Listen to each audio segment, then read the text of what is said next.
እንግዲህ በግንኙነቶቻችን ውስጥ መሪነቱ የማን እጅ ላይ ነው? አንዳንድ ጊዜ ልጓሙ ከእጃችን ያመለጠ ይመሰለን። ለምንድን ነው?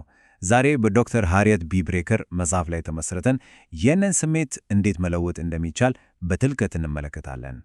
እስኪ ልጠይቅ፣ ስሜታችን ወይም ውሳኔዎቻችን በራሳችን እጅ እንዳልሆኑ ሆኖ የተሰማበት ጊዜ አለ?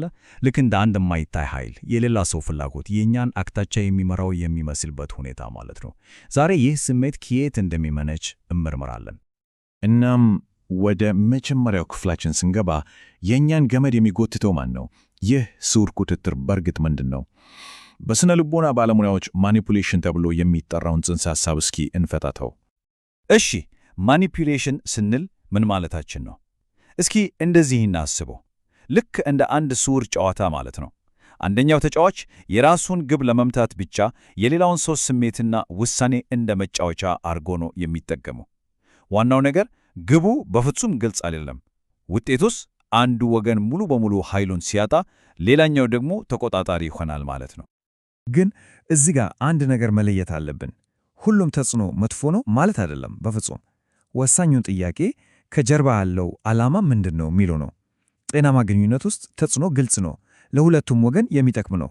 በማኒፑሌሽን ውስጥ ግን ዓላማው ራስ ወዳድነትና በስውር የሌላውን ሰው ነፃነት መግፈፍ ላይ ያተኩራል። ጥሩ፣ ወደ ሁለተኛው ክፍላችን እንለፍ። የተቆጣጣሪው ስውር መመሪያ መጽሐፍ። እዚህ ላይ ተቆጣጣሪዎች ምን እንደሚገፋፋቸውና በብዛት የሚጠቀሙባቸውን ስልቶች መጋረጃውን ገልጠን እናያለን። ታዲያ በተቆጣጣሪው አእምሮ ውስጥ ምን ይንቀሳቀሳል? ሦስት ዋና ዋና አንቀሳቃሽ ኃይሎች አሉ። አንደኛው ሁሉንም ነገር የመቆጣጠር ከፍተኛ ጥማት ነው። ሁለተኛው ደግሞ የግል ጥቅምን ብቻ ማሳደድ ነው። የመጨረሻውና ወሳኙ ደግሞ ሕይወትን እንደ ዜሮ ፈል ጨዋታ መመልከት ነው። ይህ ማለት አንዱ ካላሸነፈ ሌላው ይሸነፋል የሚል ጽኑ እምነት አላቸው። የተቆጣጣሪው የመሳሪያ ሳጥን ውስጥ ብዙ አይነት ስልቶች አሉ።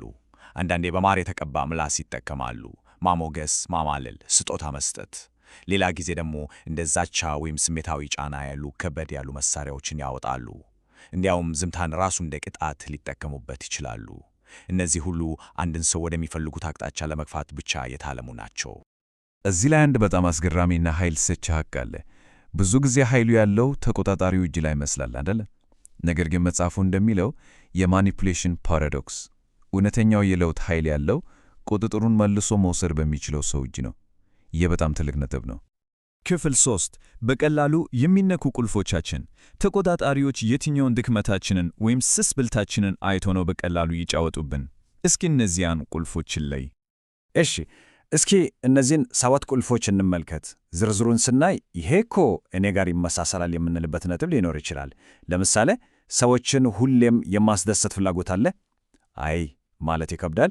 ግጭትንስ እንደ እሳት መፍራት። ያው እነዚህ ሁሉ ሳናውቃቸው ለተቆጣጣሪዎች በር የሚከፍቱልን ስስ ብልቶች ናቸው። ግን ዋናው ነገር ይሄ ነው። እነሱን ማወቅ ራስን የመከላከል የመጀመሪያው እና ወሳኙ እርምጃ ነው። እናስታውስ፣ ዋናው ነጥብ ይሄ ነው። እነዚህን ቁልፎች ማወቅ ራስን ለማውቀስ ወይም ጥፋተኛ ነኝ ለማለት አይደለም፣ በፍጹም። ይልቁንስ ራሳችንን ለማጠናከርና ለማብቃት የምንጠቀምበት ካርታ ነው። ይህ ለራስ የምንሰጠው ኃይል ነው። በጣም ጥሩ። አሁን ወደ አራተኛው ክፍላችን እንሄዳለን። መሪነቱን መልሱ መቆጣጠር። እውቀቱ አለን። አሁን ደግሞ ወደ ተግባር የምንገባበት ጊዜ ነው። ማኒፑሌሽንን በቦታው ላይ ለማስቆም የሚያስችሉንን ጠንካራ ስልቶችን እንማራለን። እነዚህ 4 ደረጃዎች የማኒፑሌሽንን ፍሰት በቅጽበት የመስበር ኃይል አላቸው። እስኪ የመጀመሪያውን እንውሰድ፣ ጊዜ መግዛት። ይሄ በጣም ቀላል እርምጃ ቢመስልም የተቆጣጣሪውን የጫና ስልት ያከሽፈዋል። ለማሰብና ስሜታዊ ምላሽ ከመስጠት ይልቅ ምክንያታዊ ውሳኔ ለመወሰን ዕድል ይሰጠናል። እያንዳንዳቸው ቁጥጥሩን ወደ እጃችን የሚመልሱልን መሳሪያዎች ናቸው። ይሄ አባባል ዋናውን መርህ ያጠናክርልናል። የግንኙነቱን ሁኔታ ለመለወጥ በጣም ውጤታማው መንገድ የራስን ባህሪ መለወጥ ነው። መታዘዝን ስናቆም፣ ማስደሰትን ስናቆም የግንኙነቱ ተለዋዋጭነት በራሱ ጊዜ ይቀየራል። አሁን ደግሞ የመጨረሻውና ወሳኙ ክፍል ላይ ደርሰናል። ክፍል 5 የማይበገር ኢላማ መሆን።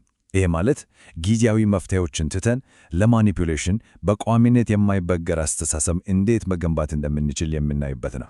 የዚህ ሁሉ ጉዞ የመጨረሻ ግብ ይሄ ነው። ለማኒፑሌሽን የሥነ ልቦና ማቋቋም ችሎታን ማዳበር። በሌላ አባባል በቀላሉ ማይነኩ ጠንካራ ኢላማ መሆን ማለት ነው። ታዲያ ይህን ጽኑ አስተሳሰብ እንዴት ነው የሚገነባው? በዚህ ቀላል በሚመስል የሦስት ደረጃ ሂደት ነው።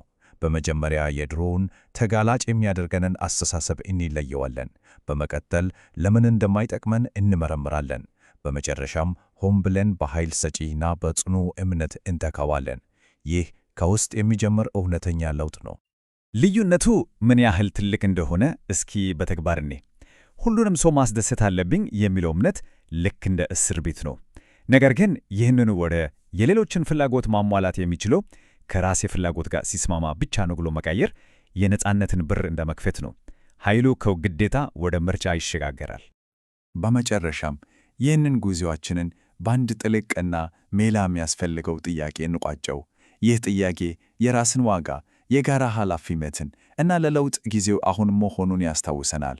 ለራሴ ካልሆንኩ ማን ይሆንልኛል? አሁን ካልሆነስ መቼ? እስኪ በዚህ ላይ እናሰላስል።